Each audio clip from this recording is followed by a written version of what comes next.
यसू मसलूब। मुकद्दस मरकस की अंजील उसका 15 बाब 24 ता 32 आयात तक। उन्होंने उसे मसलूब किया और कुरा डालकर कि हर एक क्या क्या ले, उसके कपड़े बांट लिए।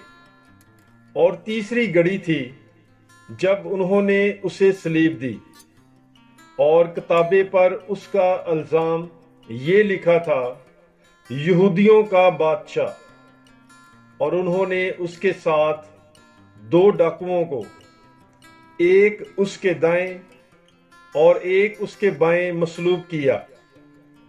यूं ये नविश्ता पूरा हुआ कि वो बदकारों के साथ शुमार किया गया, और जो पास से गुजरते थे वो सर हिला हिला कर उस पर कुफर बकते थे और कहते थे कि वाह, तू जो खुदा की हैकल को डाता और 3 दिन में फिर बनाता है, अपने आप को बचा और सलीब पर से उतरा। और इसी तरह सरदार कहन भी माफकियों के आपस में यूं कहकर ठट्ठा करते थे कि इसने औरों को बचाया, अपने आप को बचा नहीं सकता।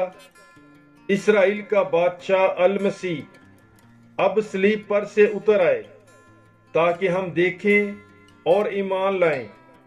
और वो भी जो उसके साथ सलीब पर खींचे गए थे उसे मलामत करते थे। पाकलाम के पढ़े और सुने जाने पर खुदावंद की बरकत हो। खुदा का शुक्र हो। God bless you. Bible is life.